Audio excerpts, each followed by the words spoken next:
No vídeo de hoje eu vou falar sobre 5 erros que nós cometemos na reforma do nosso apartamento e o primeiro deles acredito que muitos cometem, então preste atenção, assiste até o final para evitar que isso aconteça com vocês também. Vem comigo! Olá, tudo bem com vocês? Eu sou a Rebeca Noemi, seja bem-vindo ao meu canal. Como eu já disse, eu vou falar sobre erros que a gente cometeu, do menos pior para o pior.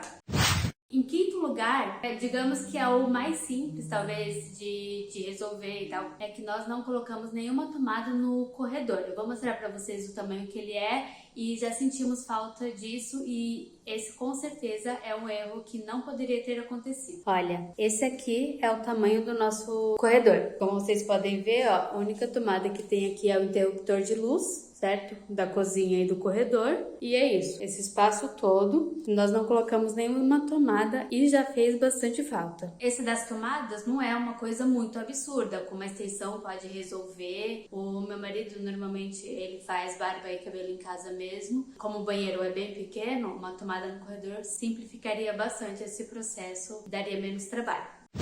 Em quarto lugar, foi o sofá que nós compramos para o apartamento. Era uma aquisição, era uma coisa que eu queria muito. É tipo o sofá dos sonhos. Nós compramos, foi colocado aqui na sala. Mas com o tempo a gente percebeu que não era a melhor opção para o tamanho do nosso apartamento. Por quê? Ele é um sofá que ocupou a largura total que tinha aqui na sala. Depois eu vou mostrar para vocês, mas ficava junto com a bancada do fogão, ficava bem ao lado do sofá. Isso atrapalhava bastante. A gente tinha medo de cair alguma coisa, sujar, molhar o sofá. Então o tamanho dele ocupou muito espaço, mais do que a gente gostaria. Também não dava acesso até a janela, enfim, essas coisas. A gente estava usando o sofá já fazia alguns meses e percebemos um furinho no sofá que a gente não tinha percebido antes. Como estava na garantia ainda, a gente acionou a garantia, o sofá foi para esse conserto, enfim, esse processo demorou um tanto. Quando voltou com uma cor diferente. Ele era quadriculado, o tecido, né, costurado, então eles removeram só aquela parte, ficou a tonalidade diferente. Outra complicação foi que era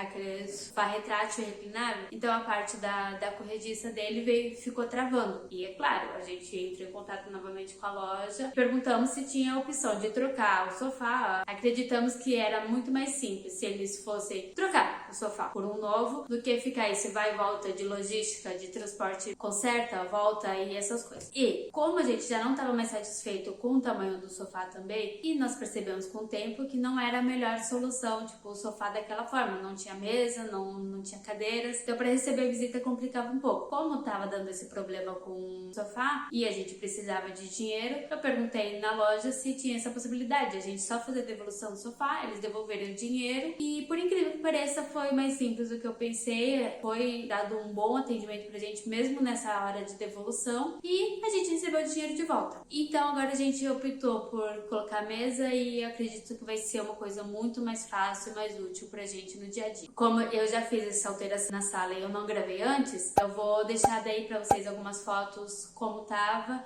pra vocês entenderem um pouquinho melhor sobre essa logística. Esse sofá que eu tô aqui no momento é o sofá que nós já tínhamos antes de vir morar aqui no apartamento e deixamos provisoriamente ele aqui na sala pra não ficar totalmente vazia, mas esse sofá ele compõe o nosso escritório. Então ele tá só de passagem na sala para ser um pouco mais útil aqui por enquanto. Em terceiro lugar é o nosso chão. Eu já falei um pouquinho sobre isso no outro vídeo, se não me engano, no segundo vlog que eu já postei. Eu vou deixar ele aqui na descrição também para vocês verem como tá realmente a nossa sala. O nosso chão a gente fez de cimento queimado. E a gente imaginou que seria o melhor das coisas, porque seria um chão liso, fácil de limpar, sem rejuntes para acumular sujeira. E a gente imaginou que, enfim, seria a melhor das melhores opções. Mas não foi totalmente isso que aconteceu. O rapaz que aplicou, ele não sabia o que estava fazendo. Tem bastante detalhes nos acabamentos que não ficou nada agradável no nosso chão. E ele é branco, então marca muito a sujeira. Quando a gente foi comprar, a gente imaginou que ia ser um cinza claro, sabe? Quando o cimento seca, fica bem clarinho. E não foi o que aconteceu. Ele é totalmente branco. E como o rapaz que aplicou não sabia o que estava fazendo, começou a dar algumas rachaduras no chão. E tem bastante lugar aqui, principalmente no corredor, que é a passagem, que tem bastante oco. Então isso é um problema, porque mais pra frente a gente vai precisar resolver isso, não dá pra ficar com o chão sempre assim. E por ele ser branco, o cimento queimado já fez muitas marcações, buraquinhos, coisa, a hora que vai limpar, acha que é sujeira e não é mais o buraquinho que fez ali. Na minha opinião, esse é um dos erros que mais me incomoda aqui no apartamento, porque a maioria das vezes eu vou limpo o chão, lavo tudo, tá tudo limpinho, cheirosinho, mas a visão do chão é como se não tivesse sido limpo. Então isso às vezes até me irrita um pouquinho. Olha, aqui vocês conseguem ver, dá pra perceber bastante sobre o que eu falei. Tem bastante rachaduras e o chão, ó, tem bastante lugar que fica bem oco. Ó, olhando assim de longe, ele é bem bonito, é branquinho e tal. Então, se não prestar atenção nesses detalhes dessas trincadinhas, então não tem problema. Como eu falei também sobre os detalhes do acabamento. Isso daqui tá tudo limpo, mas o rapaz que aplicou e nos cantinhos, ó, vou mostrar com a minha sombra, não tem o melhor acabamento. Como eu mostrei pra vocês ali, onde finaliza a parede e encontra com o chão, ao redor do apartamento todo não é legal, não é agradável, não é bonito. Mas eu sei que dá pra resolver isso colocando rodapé. Vi já algumas opções, mas ainda não deu pra eu comprar e fazer isso. Aí colocando eu sei que vai dar uma visão muito melhor. Enquanto a gente não troca piso, ainda não sei como vai ser isso. A gente pode colocar só o vinílico por cima mesmo, ou cerâmica. Enfim, isso vai ser mais pra frente, não é agora que nós vamos resolver isso, mas o chão é uma das coisas que me incomodam bastante, mas por enquanto sigo com o que eu tenho na mão. Agora, em segundo lugar, erramos na contratação da mão de obra. Sei e vi muitos vídeos relacionados a isso, muitas como eu posso dizer, pessoas falando, presta atenção na hora de contratar mão de obra, pega referências, tenta ver serviço dessa pessoa antes, ver o que ela já fez, enfim, pedir exemplos, coisas que tinham feito para diminuir a chance de ter dor de cabeça. Porém, vou falar agora de forma um pouco resumida, mas num outro vídeo eu conto como foi a nossa compra desse apartamento. Quando nós contratamos a mão de obra, a gente já estava há alguns meses precisando mudar para o apartamento, só que ele precisava de uma reforma total. E como é apartamento, espaço pequeno, não dá para estar morando enquanto reforma. Então a gente precisava fazer isso com antecedência. E a partir do momento que o banco emite o contrato, 30 dias depois já cobra a primeira parcela. E foi isso no começo de 2021 que a gente foi finalizada a compra, que o banco emitiu o contrato. Em fevereiro de 2021 a gente já passou a pagar a prestação daqui. E ainda morávamos de aluguel. Então tínhamos uma certa urgência para mudar logo, para diminuir essa conta. Tivemos muito problema até conseguir mudar. Foram meses de angústias e sofrimentos e parecia que a gente não via como ou quando isso ia acontecer. Fizemos alguns orçamentos e no final tínhamos 3 opções. Os valores que eu vou falar aqui agora é o custo de mão de obra, tá? Então, um tinha o valor de entre 7 e 8 mil reais, eu não lembro exato. O outro, 12 mil reais e um outro de 20. Quando a gente viu a pessoa que se apresentou esse valor entre 7 e 8 mil reais, é um valor relativamente barato, mas ele não transmitiu muita confiança na hora do orçamento, as coisas que a gente precisava fazer, ele não deixou a gente tranquila e a gente não teve coragem de contratar essa mão de obra. E o de 20 mil, que era só o custo de mão de obra, estava muito acima do nosso orçamento. Então a gente optou pelo de 12 mil. Esse era um amigo que a gente já conhecia, sabia de algumas obras que ele já tinha feito e para nós era a melhor opção, custo-benefício, pessoa, enfim, teria sido muito bom. Mas na semana que a gente marcou que seria para ele começar, a esposa dele teve Covid. No começo ainda não sabia como ia ser, se agravou muito o quadro dela, ela precisou ser internada. Daí o empreiteiro entrou em contato com meu marido e falou que não dá continuidade, que a esposa dele estava internada, que ele estava sem cabeça para entrar nessa obra e deixou a gente livre. Se quisesse contratar outra pessoa não tinha problema, ou se a gente quisesse esperar até ele ter condições para assumir a obra. Mas a gente tinha urgência. E nesse caso, como ele deixou a gente livre, não estava nada fechado de contrato nem nada do tipo, a gente foi atrás de outra mão de obra. Teve um dinheiro que amigo do Eduardo, eles estavam em contato e esse dinheiro ele indicou um empreiteiro. Se a gente tivesse imaginado a dor de cabeça que seria no futuro isso, a gente não teria fechado com esse empreiteiro, pedreiro, não sei o nome. Nesse caso é só o cara que deu muita dor de cabeça pra gente. Acontece o seguinte, dentro desse erro, tem o erro também de nós não termos feito contrato de nenhum tipo. Foi tudo só de boca, nada anotado, nada escrito, nada. Eu até sou uma pessoa bastante detalhista, mas a gente foi na confiança, na verdade. Quando o rapaz ele foi a primeira vez lá na outra casa para conversar antes de começar essa reforma, nós falamos para ele tudo que a gente precisava e queria que fizesse no apartamento. Ele veio visitar, viu o que precisava ser feito. Aí ele falou que ia fazer as contas e depois passava o valor. Nesse dia ele foi lá em casa e conversamos sobre isso. Eu deixei mais específico tudo que eu queria, porque o teto aqui, tudo aqui no apartamento estava bem danificado. É um apartamento bastante antigo, então precisava ser feito tudo praticamente. E foi o que nós fizemos. Ficou apenas as estruturas, que não eram as paredes, né, que não tinham que mexer. O restante, elétrica, hidráulica, teto, as paredes, foi tudo reformado. Então, durante essa conversa, ele passou o valor do orçamento. Ele cobraria 12 mil de mão de obra. E a gente falou, inclui pintura de teto, fazer gesso,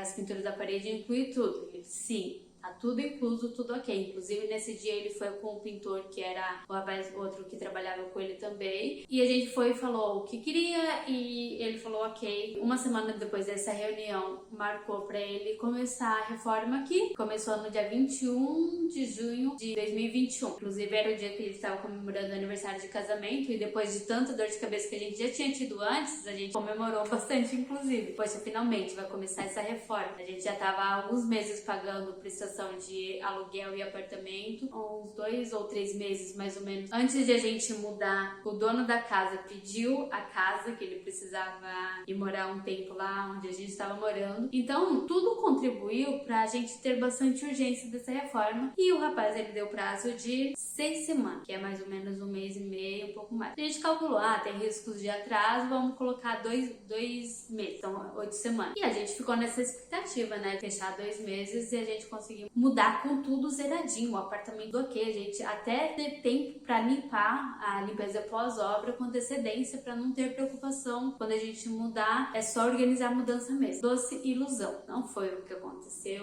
No meio do caminho rolou muito estresse, de novo. Foi um pouco erro meu também, porque não tinha nada anotado, não tinha nada escrito. Então a gente vinha aqui num dia, falava pro cara, eu preciso disso, desse tamanho, não sei o que, não sei o que lá. Aí ele não prestava atenção direito, também não anotava nada. E eu vim aqui 2, 3 dias depois e tava tudo feito errado. Gente, foi muito ruim, muito horrível. Ao decorrer dos próximos vídeos, eu vou mostrando outras coisas pra vocês e vocês vão ver alguns detalhes de acabamento que poderia ter sido evitado se eu tivesse prestado mais atenção, vindo mais vezes aqui e falado sobre isso, mas ao mesmo tempo foi erro da contradição da mão de obra, porque o cara realmente, infelizmente, deu muita mancada com a gente. Mas acho que eu tenho que parar de falar desse item, senão esse vídeo não vai acabar nunca.